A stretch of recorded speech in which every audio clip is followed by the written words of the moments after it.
श्री राधे राधे। भक्तों, प्रभु से जब भक्ति बढ़ती है तो संसार से आसक्ति छोटी होती जाती है, कम होती जाती है। अर्थात भगवान से प्रेम ममता बढ़ती जाएगी तो संसार से वैराग्य होना स्वाभाविक होता है, चाहे कोई गृहस्थ में ही क्यों न हो, लेकिन अंदर अंदर उसके वैराग्य हो जाता है। बाहर से भले वो न दिखावे।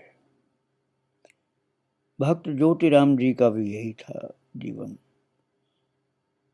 परिवार था लेकिन अंदर से वैराग्य हो गए और बस भगवान से मन लग गया था। और उनके बढ़ते हुए विरह और विरक्त भाव को देखकर परिवार के लोग व्यग्र हो उठे और श्री ज्योतिराम जी का संकल्प तो दृढ़ था। अब उनका मन ऐसा रंग गया था भगवान की भक्ति में कि पारिवारिक रिश्ता तोड़ने में उनको कुछ भी विलंब नहीं था। जैसे कच्चा धागा ऐसे तोड़ देना सरल था उनको। इस मनोभाव का प्रभाव उनकी वकालत पर पड़ना स्वाभाविक था। वे कचहरी का कार्य जैसे तैसे पूरा करते। मन हमेशा वृंदावन में लगा रहता है, जैसे जहाज का पंछी बार बार जहाज पर लौट कर आता है या वत्स अपनी गौ माता के पास पहुंच जाता है, वैसे ही श्री ज्योति बाबू जी की स्थिति हो गई थी। वो बाबा और बाबा जी महाराज के पास अर्थात श्री गौरांगदास बाबा के पास और रामदासी बाबा के पास, बस यही उनका ठिकाना हो गया था, भाग करके आना। श्री ज्योतिराम जी को अधिकतर लोग ज्योति बाबू बोलते थे। उनके कलकत्ता जाने का दिन था। गाड़ी मथुरा जंक्शन पर खड़ी थी और बाबा जी महाराज गाड़ी के आरक्षित कक्ष में विराजमान थे। बाबा जी महाराज अर्थात श्री रामदास जी महाराज और श्री ज्योति बाबू भी गृह का त्याग करके दृढ़ संकल्प मन में लिए सबकी दृष्टि से बचकर उस गाड़ी के अंदर डिब्बे में छिपे बैठे थे। हृदय दिकदुक कर रहा था कि कहीं कोई देख न ले, किसी तरह परिवार के लोगों को इस बात की भनक न पड़े। वे लोग मथुरा निवासी श्री प्रभुदयाल भार्गव आदि कुछ प्रतिष्ठित व्यक्तियों के साथ ज्योति बाबू की खोज में स्टेशन जा पहुंचे। सबसे पहले बाबा जी महाराज का डिब्बा देखा और फिर एक एक करके अन्य डिब्बे। अंत में बाबूजी पकड़ में आ गए। जब अनुनय विनय से काम न चला तो वे लोग बलपूर्वक बाबूजी को डिब्बे से बाहर निकालने लगे। आज कानून के ज्ञाता बाबू ज्योतिराम वकील स्वयं कानून भूल गए। वे माया राज्य के सगे संबंधियों से मुक्ति पाने के लिए लात और घूसों का प्रयोग करने लगे और अंततोगत्वा माया शक्ति की विजय हुई। ज्योति बाबू का प्रहार सहन करके भी निज जनों का उन्हें बलात् गाड़ी से उतारना लौकिक दृष्टि से उचित था, संसार भगवान की भक्ति की दृष्टि से उचित नहीं था। वो तो वैरागी हो चुके थे अंदर से, लेकिन परिवार के लोग नहीं चाहते थे कि वो घर छोड़ के जाएं। वे विवाहित थे, इसलिए परिवार में रहना उचित था उनका। और 2 कन्याओं का जन्म भी हो चुका था। इतना बड़ा उत्तरदायित्व छोड़ करके पलायन करना एक प्रकार का पागलपन ही घर के लोग समझ रहे थे। और इस बात को कौन कैसे समझता कि वे पागल नहीं थे। और उस समय तो ज्योतिराम जी के मुख से वे शब्द भी निकल रहे थे जो सामान्यतः उन्होंने जीवन में कभी प्रयोग नहीं किए। जबरदस्ती ट्रेन से निकालने वालों को वो कह रहे थे तुम्हारा बुरा होगा, तुम लोग मुझे छोड़ दो। उनका हृदय तो यही कह रहा था कि मैं देव दुर्लभ वस्तु को प्राप्त करने जा रहा हूं, ये सब मेरे मार्ग में बाधक हैं, मेरे साथ अन्याय कर रहे हैं। हाँ भक्तों, उन्हें यही लग रहा था। वास्तव में इस बार उनका प्रयास सफल नहीं हुआ। वे अपने मन प्राण श्री गुरु चरणों में अर्पित कर जड़ देह से घर लौट आए। गुरुदेव रामदास बाबा, जो गौरांग दास जी के गुरुदेव थे, उन्हीं के साथ जा रहे थे, अर्थात अपने गुरु के साथ वो जा रहे थे कलकत्ता, लेकिन नहीं जाने पाया वो भक्त परिवार के लोगों के हट के कारण। विजयी के नगला में हाहाकार मचा हुआ था, जहाँ के रहने वाले थे वो सब एक ही बात कहते सोचते थे कि इस परिवार और गांव पर बिना मेघों के ऐसा वज्रपात हो रहा है। ये सुनकर के कि बाबूजी नगला आए गए हैं, आसपास के गांव के किसान लोग और वयोवृद्ध लोग आने लगे। मेला जैसा लगता रहा। बड़े बूढ़े ज्योति बाबू के चिबुक से हाथ लगाकर समझाते, बेटा ऐसा नहीं करो, घर में ही खूब भजन करो। अरे इन दोनों बच्चियों को देखो, तुम्हारी बेटी हैं ये, और अपनी धर्म पत्नी को तो सोचो। बुजुर्ग लोग कहते थे बहू को तो सोचो, अर्थात अपनी धर्म पत्नी को और अपनी बच्चियों को देखो, घर छोड़ के नहीं भागो। बुढ़िया माँ की ओर देखो, सब अनाथ हो जाएंगे, गांव में अंधेरा एक तरह से हो जाएगा। और सब कुछ समझे हुए को कौन क्या समझाता। सभी की आंखों में आंसू होते, पर महाराज ज्योति राम जी तो मन से छोड़ चुके थे संसार। वो जैसे पत्थर बने हुए सुन रहे थे, कोई असर नहीं पड़ रहा था। वज्रादप कठोराणि मृदुन कुसुमादपि, जो कहा गया वैसा ही जीवन हो गया था। लोगों को उन्हें समझाते हुए कई दिन हो जाते, और जो बड़ी बेटी थी उनकी, वो रोती थी। तो ज्योति बाबूजी कहती, क्यों रो रही है, मैं क्या मर गया हूं, मैं जिंदा तो हूं ना। वो ब्रजवासी भक्त ज्योतिराम जी जिस गांव के थे, विजयी का नगला बोलते हैं उस गांव को, वहां और आसपास के भी गांवों में वही एक व्यक्ति थे जो वकील थे। और उस जमाने में बहुत बड़ा उनका महत्व था, इसलिए इलाके के सभी जाने माने बड़े बूढ़े लोग उन पर गर्व करते थे। सोचते थे कि इस प्रकार युवावस्था में ही बाबूजी का दुनियादारी से मुंह मोड़ लेना सभी के लिए विशेष क्षति थी। सभी ने परामर्श कर उन पर कड़ी निगरानी रखना आरंभ कर दिया। पर वही बात कि गौर प्रेम के पागल को कौन सा बंधन और कौन सी श्रृंखला बांध कर रख सकती है। एक दिन अवसर पाते ही बाबूजी नंगे पैर ही विजयी के नगला गांव से निकल पड़े, और यमुना घाट पर नाव वाले ने उन्हें पहचान लिया। उसने भी बाबूजी को विनती करके समझाया, पर उसकी क्या चलती। ज्योति बाबू ने कहा, भाई मेरे पास पैसे नहीं हैं, ये तौलिया मेरी रख लो और जल्दी मुझे उस पार पहुंचा दो। उनकी कातर प्रार्थना और गिड़गिड़ाहट से बाध्य होकर नाव वाले ने उन्हें पार कर दिया। ऐसा लगता था कि बाबूजी ने बाबा से बिना पूछे ही पिछली बार गृह का त्याग का निश्चय कर बाबा जी महाराज के साथ जाने का प्रयास किया था, और तभी उन्हें सफलता नहीं मिली। विजयी के नगला लौटने के बाद वे बाबा से मिले और अपनी मनोव्यथा व्यक्त की। बाबा ने उन्हें सांत्वना दी और धैर्य रखने को कहा। इस बार बाबूजी कलकत्ता पहुंचने में सफल हुए। गुरु शिष्य दोनों ने एक दूसरे को देखकर अनिर्वचनीय सुख प्राप्त किया।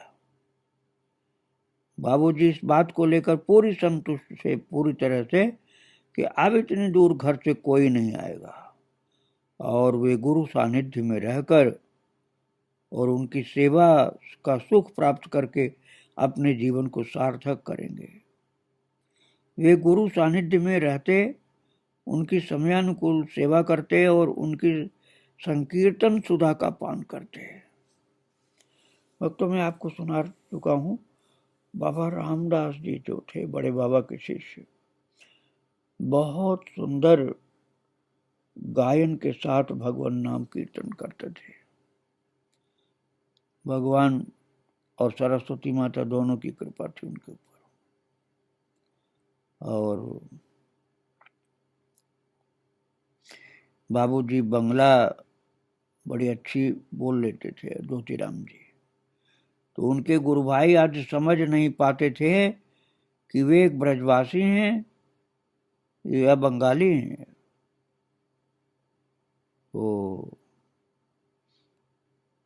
क्रमशः वे सभी गुरु भाइयों के प्रियजन बन गए और ज्योति बाबू को भी लगा कि अब तक वे अपरिचित लोगों के बीच में थे, अब अपने घर आ गए।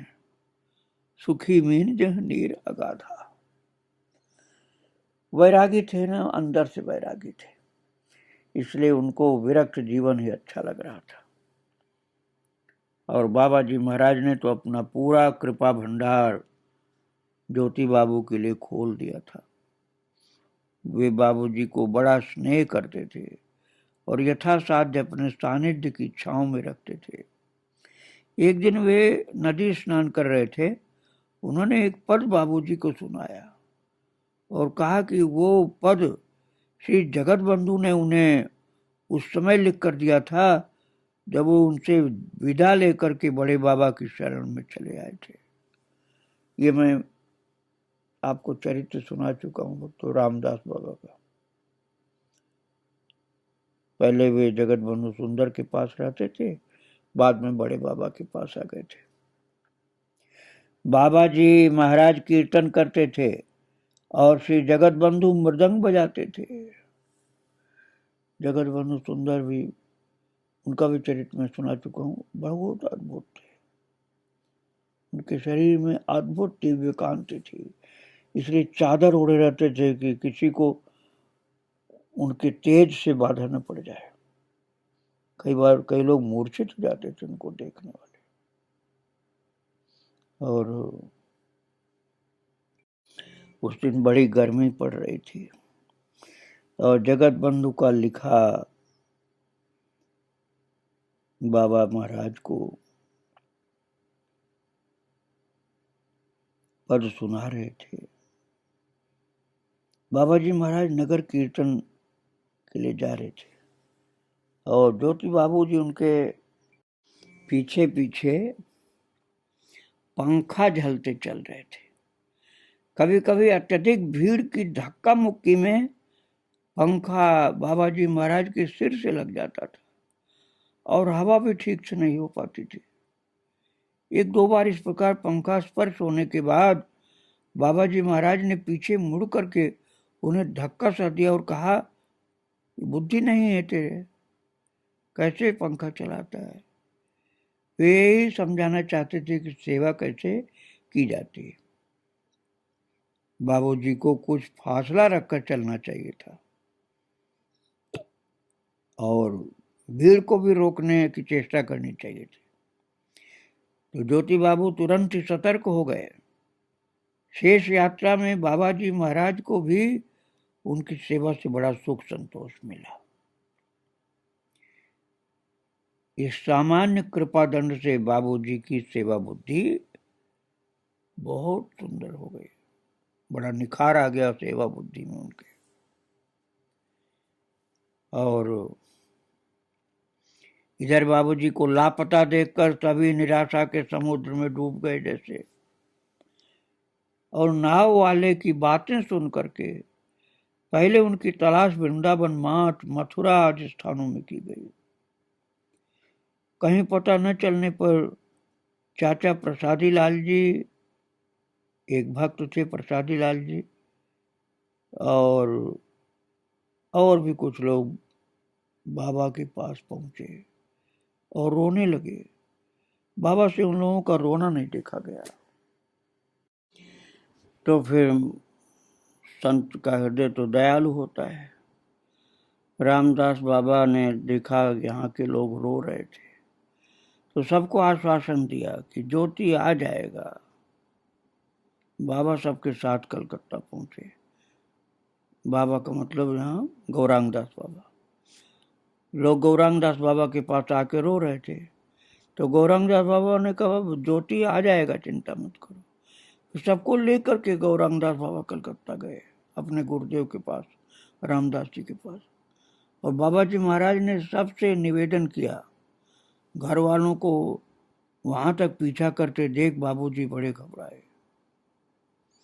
बाबा जी महाराज की आज्ञा के बिना अब वे वहां से भाग भी नहीं सकते थे। बाबा जी महाराज के श्री चरणों में गिर करके परिवार के लोगों ने बड़ा क्रंदन किया। बाबा जी अर्थात रामदास बाबा महाराज का हृदय दयार्द हो उठा, सबको सांत्वना दिया, आश्वासन दिया और ज्योतिराम जी को पास बुला करके समझाया कि घर में रहकर ही भजन करना है। वे अब निरुपाय थे। उन्होंने गुरुदेव की उस कठोर आज्ञा का पालन उसी प्रकार किया जिस प्रकार नित्यानंद प्रभु ने श्रीमन महाप्रभु की आज्ञा से गृहस्थाश्रम में प्रवेश किया था। और एक दिन बाबूजी अर्थात ज्योतिराम जी ने अपनी समस्त अप्राकृत सुख संपदा नहीं मानो अपने प्राण ही कलकत्ता छोड़ करके शून्य मन निर्जीव देह से वापस चल पड़े। उनको घर आना बिल्कुल ऐसा लग रहा था जैसे मेरा जीवन अब निर्जीव सा हो गया है। वो बड़ा ही करुण और हृदय विदारक दृश्य था।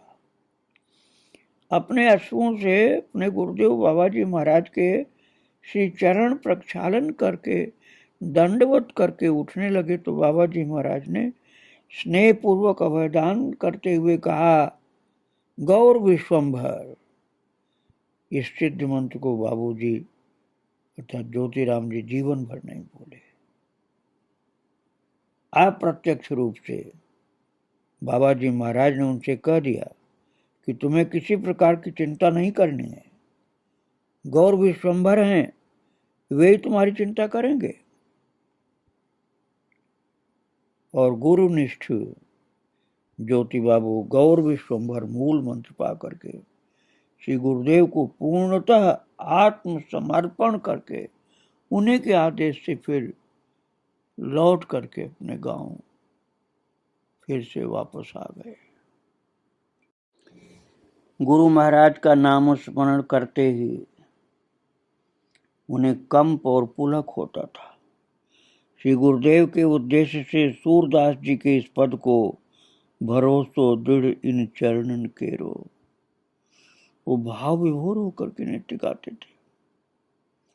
श्री गुरु पाद पद्मों में ज्योतिराम जी का ऐसा विश्वास था कि एक बार बाबा सखीदास जी के साथ सत्संग में वे हाथ उठाकर कहने लगे, हम दोनों हाथ उठाकर कहते हैं कि हमें कोई चिंता नहीं, हम कहाँ जाएंगे, क्या होगा,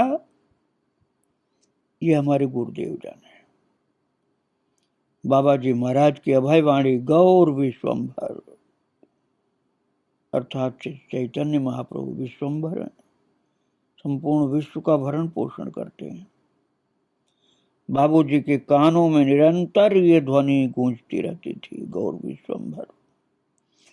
एक दिन उन्होंने कहा कि संध्या आरती कीर्तन के साथ साथ वो कीर्तन भी किया करो। श्री चैतन्य नारायण करुणा सागर, दीन दुख तेरे बंधु गौर विश्वंभर। श्री चैतन्य नारायण करुणा सागर, दीन दुख तेरे बंधु गौर विश्वंभर। ये कीर्तन महाराज चालू हो गया और संध्या आरती के कीर्तन के साथ ही कीर्तन करने लगे। ये चैतन्य भागवत की पंक्तियां हैं भक्तों। श्री चैतन्य नारायण करुणा सागर, दीन दुख तेरे बंधु गौर विश्वंभर। और अंतर यही कि दूसरी पंक्ति के अंत में बाबूजी ने मोरे दया कर के स्थान पर गौर विश्वंभर कर दिया। तो अपने कीर्तन में इस परिवर्तन के साथ ही इन पंक्तियों को वो गाते रहे। और अब गुरु आज्ञा से ब्रज में फिर से आ गए थे, लेकिन मन तो गुरु चरणों में ही था। इन दिनों बाबूजी माठ में वकालत कर रहे थे और अकेले ही रहते थे, क्योंकि उस समय LLB नहीं होता था, मुख्तार वाली पढ़ाई होती थी, उसके बाद वकील हो जाते थे। तो मुख्तार वाली पढ़ाई किया था उन्होंने, और उसके बाद वकालत का पूरा अधिकार होता था। तो मथुरा जिले में माठ तहसील है और जमुना जी के पार है, वृंदावन के सामने ही समझिए। वहाँ वकालत कर रहे थे ज्योतिराम जी। अभी तक वे विजयी के नगला से अपनी धर्मपत्नी और दोनों बहनों को लिवा करके नहीं आए थे, अकेले रहते थे। और बाबा जी महाराज के पास से लौट करके उनका वैराग्य एवं प्रभु दर्शन की लालसा और तीव्र हो गई। हृदय प्रभु के साक्षात्कार के लिए छटपटाने लगा। यद्यपि उनकी 2 बच्चियां थीं, उनकी धर्मपत्नी थी, लेकिन उन सब को छोड़ करके गांव में माठ में अकेले रहते थे। वकालत करते थे, लेकिन धर्म संगत करते थे, अधर्म का पक्ष नहीं लेते थे, और भगवान की भक्ति में ही मन लगा रहता था, क्योंकि एक महान संत के शिष्य थे। और इन दिनों उनकी चर्या नित्य नियम कुछ इस प्रकार चलता था। ब्रह्म मुहूर्त में उठ करके शौचालय से निवृत्त हो यमुना स्नान के लिए जाना, 1 लोटा यमुना जल लेकर के भीगे वस्त्रों से ही घर लौटना, कपड़े बदलकर करताल हाथ में लेकर रोते रोते कीर्तन करते हुए तुलसी परिक्रमा करना, तत्पश्चात चित्रपट सेवा और नित्य के नियम करना। चित्रपटों को चंदन तुलसी आदि अर्पित करते और पूरे विधि विधान के साथ भोग आरती का कार्य संपन्न करते। अंत में मंत्र स्मरण में डूब जाते हैं। और श्री रामकृष्ण पंडित बाबा जो थे वृंदावन में, उस समय गोवर्धन में थे, बाद में वृंदावन में रहे वो, उनका चरित्र आप सुन चुके हैं।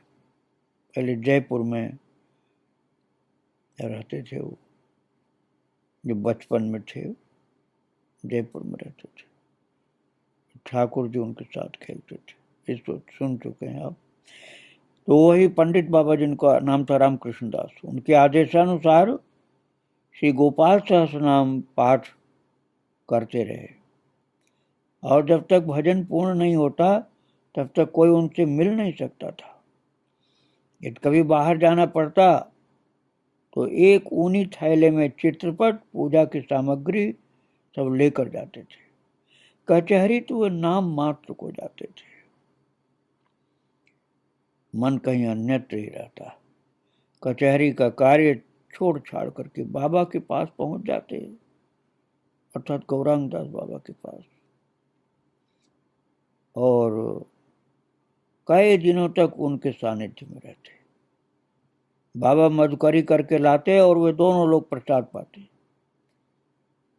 गौरांगदास बाबा के साथ ज्योतिराम जी की भजन साधना संबंधी चर्चाएं होती, सत्संग होता, भक्ति होती। बाबा के विशेष आग्रह पर वे बड़े दुखी और बोझिल मन हो करके फिर वृंदावन से माट आ जाते, जहां वकालत करते थे। कचहरी का कुछ काम काज फिर देख लेते। बाबूजी के ऐसे तौर तरीके देख करके घर वाले चिंतित होते कि ये संसार का निर्वाह कैसे करेंगे।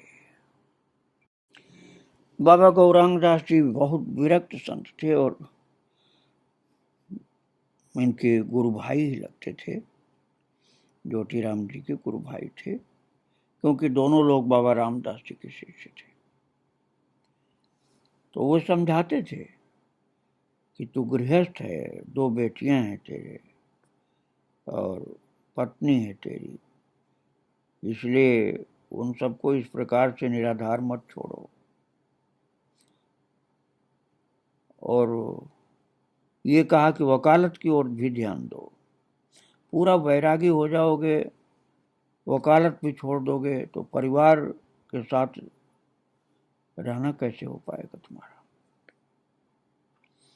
एक बार अपने वकालत के पेशे को लेकर बाबूजी के घर में कुछ असंतोष उत्पन्न हुआ था, पर बाबा ने यह कहकर के उनको आश्वस्त किया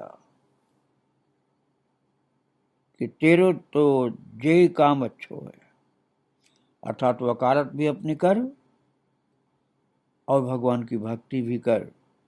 तो कोई अन्यायी का पक्ष तो लेता नहीं वकालत में, धर्म के पक्ष में रहता है, किसी को सताता नहीं, किसी से जबरन पैसा वसूल नहीं करता है, संतोषी स्वभाव है, भगवान की भक्ति में लगा है। और तेरा काम वकालत करना जो है ये धर्म संगत है। इसलिए गौरांगदास बाबा ने कहा कि वकालत भी करो, भक्ति भी करो। तुम्हारा वकालत का काम जो है उसमें कोई गड़बड़ी नहीं है, किसी के लिए गलत काम निर्णय गलत नहीं दिलवाते हो, किसी को सताते नहीं हो, निर्णय का सत्य का ही पक्ष लेते हो, तो काहे की चिंता तुमको। तो बाबा के समझाने पर ज्योतिराम जी वकालत करते रहे और वृंदावन भी आते थे बाबा के पास और माठ भी चले जाते थे। आगे उनके चरित्र को फिर सुनाऊंगा। आज भक्त ज्योतिराम जी, उनके गुरु भाई गौरांगदास बाबा, उनके गुरुदेव रामदास बाबा और बड़े बाबा और सब संतों के साथ भगवान को प्रणाम करके यहीं विराम दे रहा हूँ। श्री राधे राधे जय श्री